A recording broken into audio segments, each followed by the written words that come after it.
Separate mo.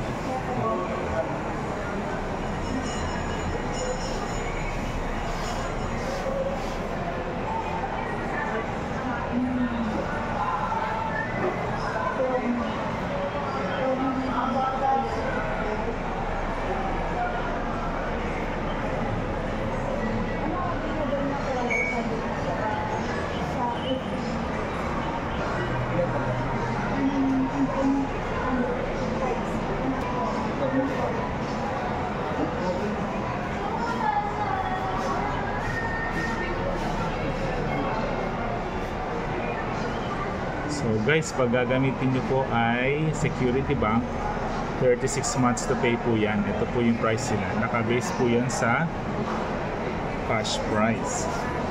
Ayan po. Hindi siya naka-base sa... Boss, naka-base sa cash price, no?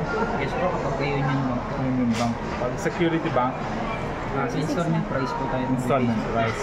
Okay. 36 months. 36 months to pay. Ano yung May may... buy now pay later po siya na 2 months. Ayun, buy now, pay later, 2 months. Ayun po, napakagandang promo po yan. I-grab nyo na po. Bihira po, tagal ko pong hinintayan. Grabe. Kala ko hindi nang babalik eh. So, siguro sa tingin ko babalik kasi darating na si iPhone 16. So, pero good promo pa rin siya. Diba? So, ayun po. Balikan natin. Okay.